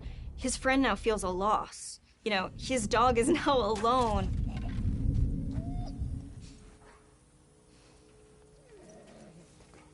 Dogs are really difficult to start off with because they're quadrupeds. They just don't turn around. They kind of like wheel around a little bit. Smell something, girl? The main concern we had is how is it that we can actually get a dog to perform a dance card on the motion capture set? And when we finally brought them on set, it was just incredible what these dogs were capable of doing and what the trainers were able to accomplish in a short time. Jump! Oh, there you go. They move extremely quickly, so they're super hard to shoot. Right in here! Fuck! Get her! They are very low to the ground. You have like these attacks that are designed to go up here, and now you have to kind of do them down there. Killing a dog has gotten people more like upset than anything else in the game, than hanging people, than eviscerating people. We're gonna break new ground in dog murder.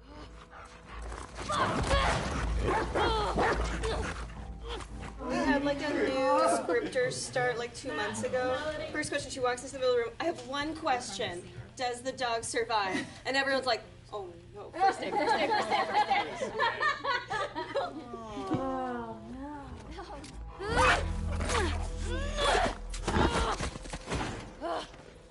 So we killed it, and then you have to love it knowing that it's already dead. So there's gonna probably be people that are upset about that. Hey, Al, you want to go to the trucks? Let's go to the trucks. With the notable exception of Alice, we took great pains to ensure that every combat encounter that you fight against a dog, you do not have to kill any of them. It's more palatable to kill people because they're all there because they choose to be there, but all of these dogs were trained to do this exact thing, and so you're killing an innocent creature. Fuck's that? Fuck! Got you. That feeling of discomfort, it's exactly what we're trying to explore with The Last of Us. Ironically, making them more realistic makes people feel more okay about killing them. We had like kind of a goofy art prototype. We had like just a very rough dog. We found that goofy dog that had no fur, people felt really bad about killing that dog. Like when you would shoot them, they would fall over dead and like give one last whine as their like dying breath and stuff. So we just really tried to like tone down the pitiability of all the dogs and stuff.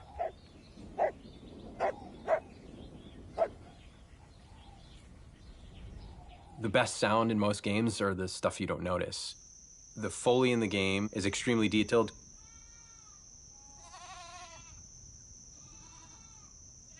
Things like Foley are very easy to get wrong and noticed for the wrong reason, very difficult to get right, but when you get it right, no one's going to pat you on the back for it. Audio guys are kind of a different breed. We listen to everything all the time. It's kind of a curse.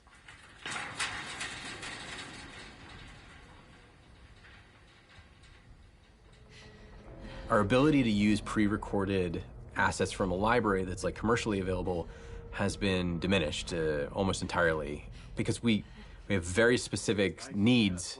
Do one more of those?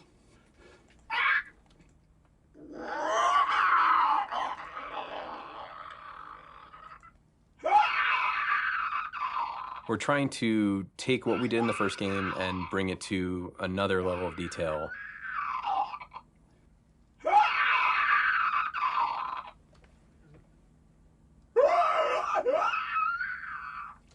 monotone. Yeah, play with that a little bit. Like mixing that tonality in is cool. Yeah. The enemies themselves, especially the infected, have had to go through a review process. In the first game, they're pretty coarse. They're basically like on or off. They're either walking around mumbling or they're freaking out trying to get you.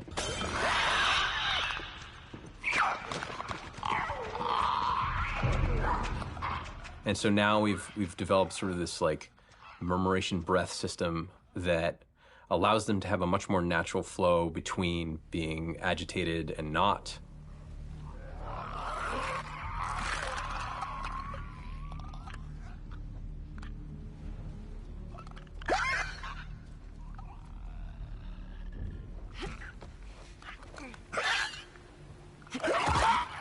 A big part of those recording sessions is working with the voice actors. It's much more collaborative.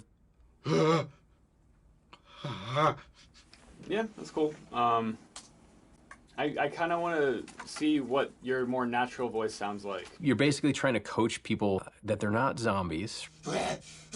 Yeah, now imagine sprinting like that. Ready, out of breath. No, that's Oh yeah, cool, dude. man. Yeah, take your time, man. That's great. really great. One of the folks that we worked with, the sounds he was able to generate from himself was unlike anything I've ever heard before.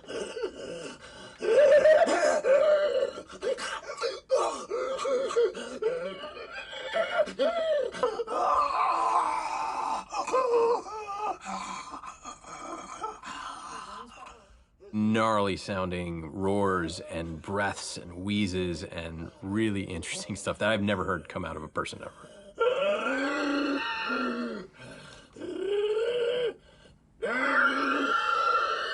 Sound is, we're inherently post-production on a lot of this stuff. We kind of just have to be jamming and we have to be as prepared as possible, and that's what we try to do. A lot of stuff is yet to come for us, which means there's not a lot of time left, which means that it's going to get really intense. It gets really intense for everybody, but for audio in particular,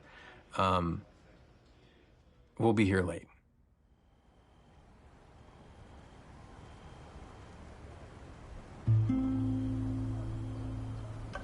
I think that, I don't know if it's the whole studio, but I know I'm definitely feeling very tired right now. I'm feeling a little burned out. I'm realizing that I can't crunch like I used to. I can't put everything I have into these games as much as I was able to when I first got here. It's pretty unanimous that this game is really big, where it's bigger than we'd like it to be. The Last of Us Part 1 is small compared to this game. My argument, make the game small again. I don't even call them small. There were times when I was writing like 40 pages of in-game dialogue a night. Neil kept saying, stop, you have to like give it to somebody else. We will hire somebody, we will make this work. And I was like, I think it'll just be, I was just bullishly like, I can handle it, I'm tough. I would like somebody to teach me how to have work-life balance. There are some times where I wish I had somebody in production or a big brother that could be like, no, go home. This is great. This is already great. You don't need to do the next thing. I feel like at any given point, you'll go into the kitchen and you'll find people, what I would say, salonning about the game, like going deep philosophy into what's working, what isn't. People criticizing this or that. This doesn't look good. I don't like this scene. This doesn't work for me. I hate this. You know, like they're going to lunch and like expressing doubt to each other and like, is this gonna come together? Is this the one that like screws Naughty Dog up? Let me just exude whatever confidence I have left. Let me try to bestow this person with it so they can feel inspired and go off and do their work. But then sometimes you're alone in the office and you're like, what if this doesn't come together? What if this is the one that sucks? What if this is the one that sinks Naughty Dog? So then you have to like kind of bury it, compartmentalize it. Who knows what damage it does to your body while you're doing that? Because ultimately, you can't let that fear dictate how you work, and just keep the faith.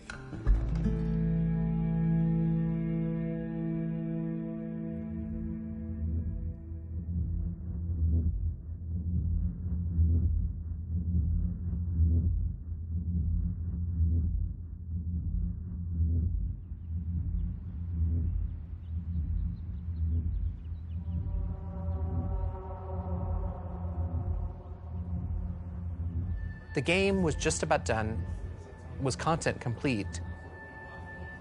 We were fixing bugs when there's these like rumblings of this pandemic happening. Like, I remember when this COVID shit hit, and we're like, bro, really? Like, for real pandemic? You know, at first it feels like, oh, this is nothing we need to worry about. And then all of a sudden you do have to worry about it. And like, are people gonna want to play a game that takes place in a pandemic when there's a real pandemic? We had never worked from home ever. Naughty Dog was actually strictly against working from home. We did not have the infrastructure set up at this studio to work from home. And it's because we were so intense about security and leaks that all of our data, including our emails and our chats and IMs, it all had to be on a server inside the building.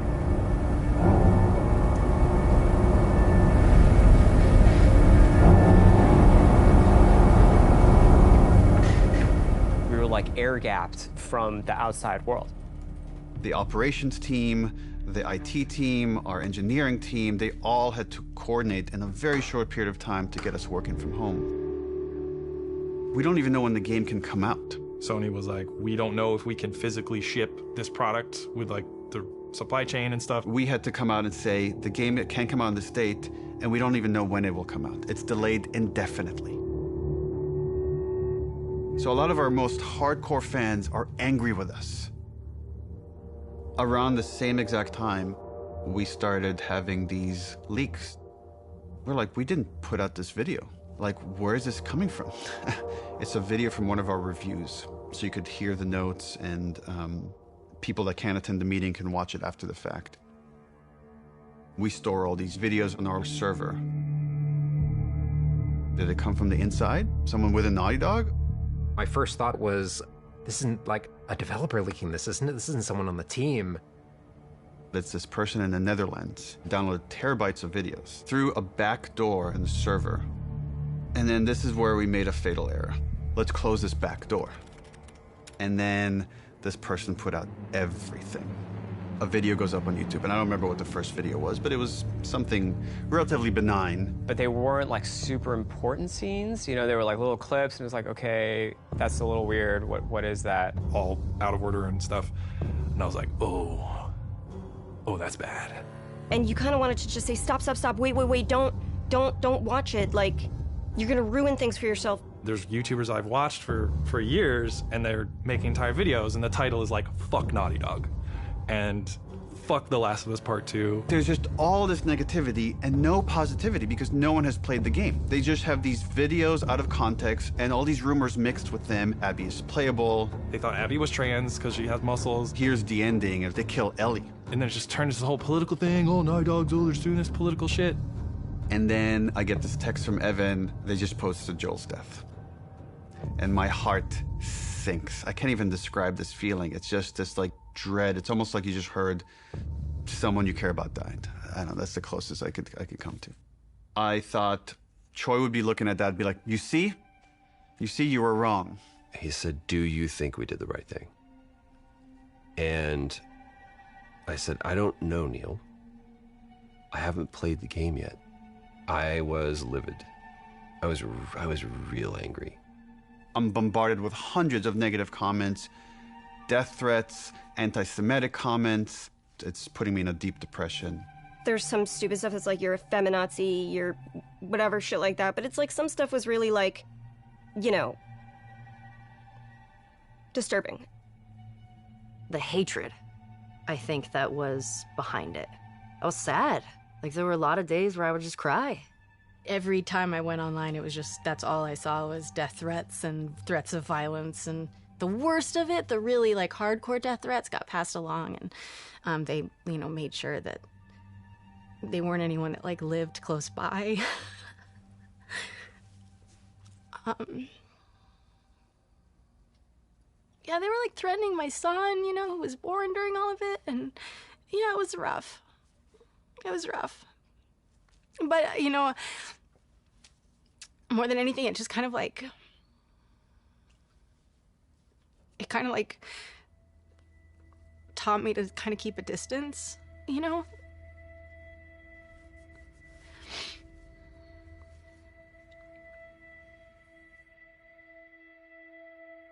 This thing that I spent 4.5 years on, it's kind of getting violated. And then for 2 months before release, there's like nothing you can do. You can't release the game sooner because it's not done yet.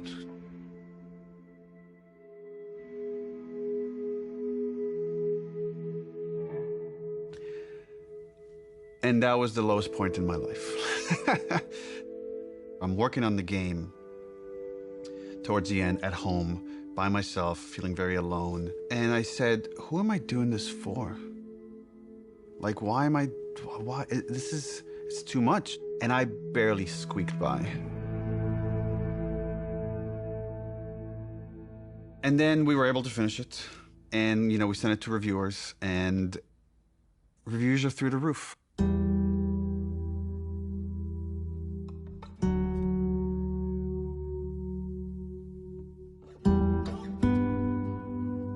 And I called Troy and I said, dude, I'm sorry. I feel like I failed you. And he's like, what are you talking about? And I'm like, yeah, I just know how some people talk. He's like, oh, dude, I don't care. I played the game and I love it. And I got really emotional. I was like, I realized how much I care about Troy caring about the game. And that was a huge sense of relief. There's not a single aspect of the game, part 2, that I would change. And anytime someone comes up to me and says, I didn't really like what they did to Joel, I was like, great, awesome. Tell me a better version of the story.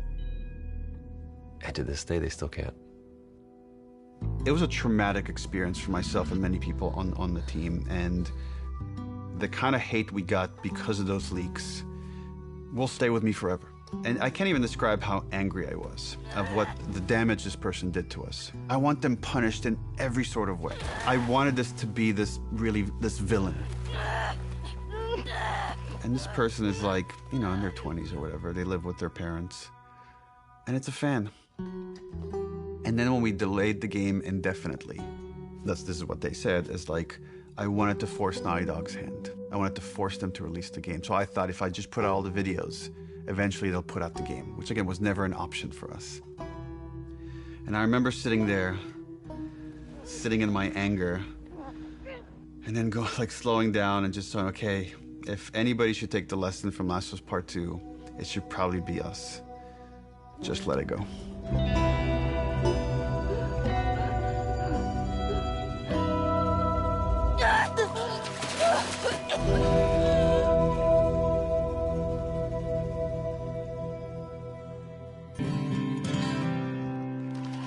We got Eddie Vedder to play Future Days for the Game Awards. I'm a huge Pearl Jam fan.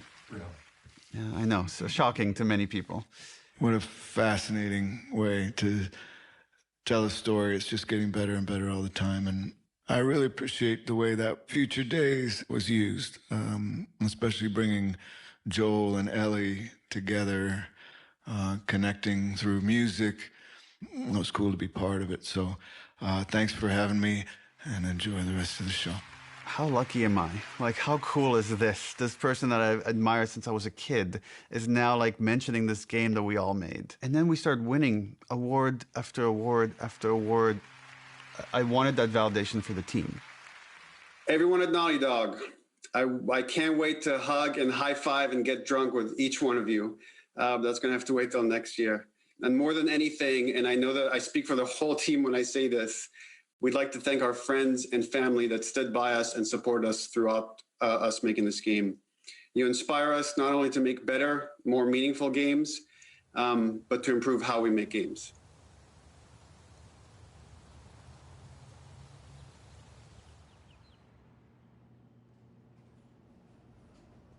The pandemic kind of brought up that question of health and mental health. Are we developers that are going to stay at the studio and have full careers? How do we make this sustainable?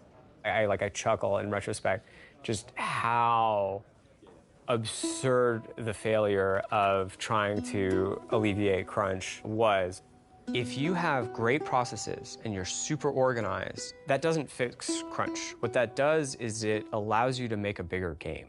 We read the post-mortem feedback for The Last of Us 2, and it was really, really upsetting to see what coworkers had gone through. So we were highly motivated to try to figure out how to fix it. Everything about our workflows were already being upended with remote work and everything. So it's like, okay, well, yeah, we got to do this now. And we knew that to make the real changes we did, it would take the entire studio working together. We now have the goal for Naughty Dog to eliminate crunch. The only thing that fixes crunch, the only thing, is just deciding that you're not going to crunch. When we onboard people, we tell them, we have a reputation as a studio for crunching, and it's something we don't want. And it's something we're not going to do anymore. First, we had to do, what is crunch? Let's define it. Because when you just look at hours, that turned out to be too simplistic. It's a multitude of factors. It's not just like one thing. It's not just, because of this is what's causing crunch. It's literally like so many of these little things. How do we make sure no one at Naughty Dog burns out? Every couple of months, we send out a 90-second questionnaire that goes, are you worried about your workload? Are you worried about having to work overtime? If you feel like I'm overburdened with work, you have to tell somebody.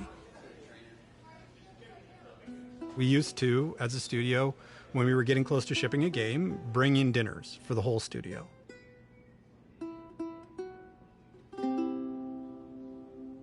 We don't do crunch dinners anymore.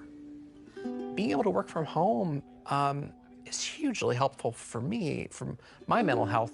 Of my daughter's there, my wife is there. Hybrid is really the sweet spot because I think the benefits have just been enormous. In the past, our leads, our managers, were the people that were best at their craft, but not necessarily the best managers. So we created the role of principal. We really gave people the choice, do you want to make stuff or do you want to lead and manage?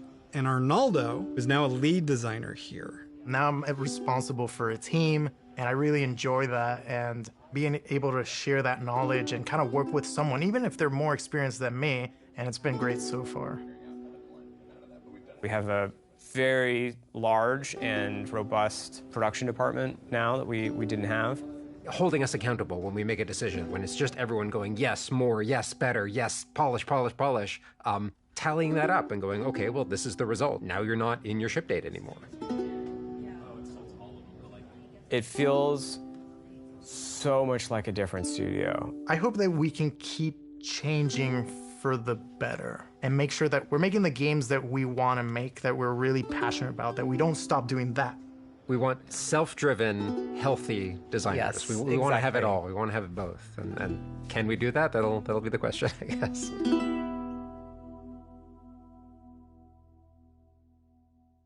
The HBO's thing has been a wild ride.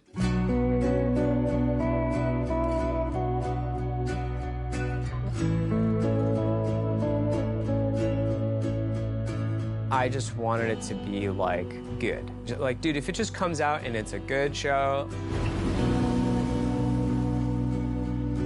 that's gonna be huge.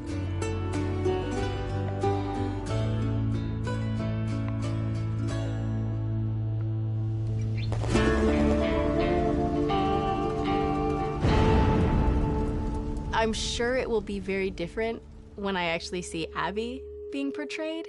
That will be so weird. I can't imagine what Ashley and Troy must be feeling. Specifically because Ellie is a part of my heart. In some ways, it was really hard. I feel like Bella was the only person who could play her. Because I feel like she is Ellie. There's a part of me that's weirdly protective of her. I remember when Neil told me, we found Joel. I was like, he wasn't missing.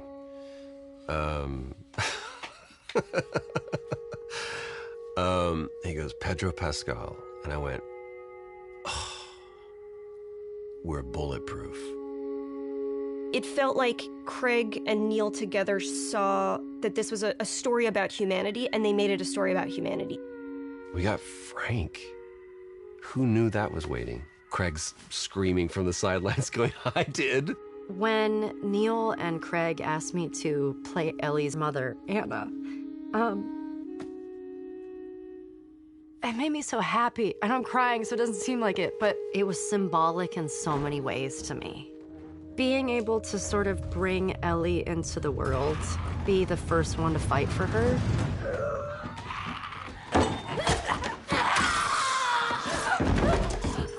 it breaks my heart.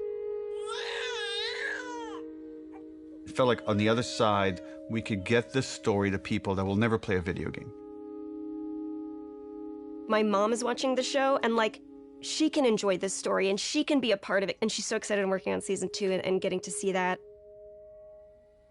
I love this idea that someone could watch the show and then realize, wait, that's based on a video game? And come back and check out the game and then realize, oh, there's like all these rich games, AAA, indie, and all sorts of stories that are really unique to this medium.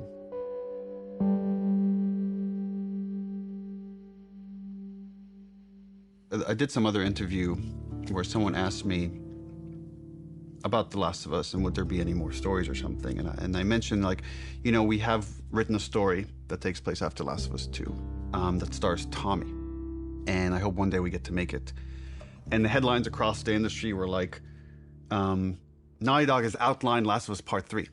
And that's actually wrong. It was always a small story. It was never like a full title. At the time, we had higher priorities at Naughty Dog, was like to fix our pipeline, to fix work-life balance issues. Just based on where we were, I didn't want to prioritize this story, so that story was shelved. And I still believe one day it will see the light of day. I don't know if it'll be a game or a show, TBD. First game had such a clean concept of like the unconditional love a parent feels for their child.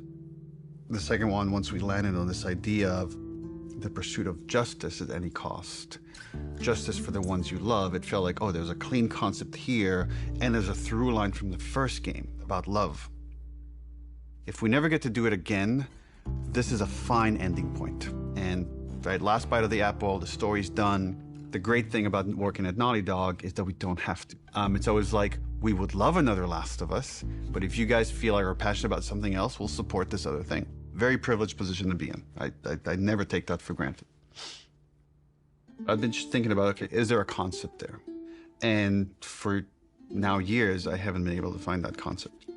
But recently that's changed. And I don't have a story, but I do have that concept that to me is as exciting as 1, as exciting as 2, is its own thing, and yet has this through line for all 3. So it does feel like there's probably one more chapter to the story.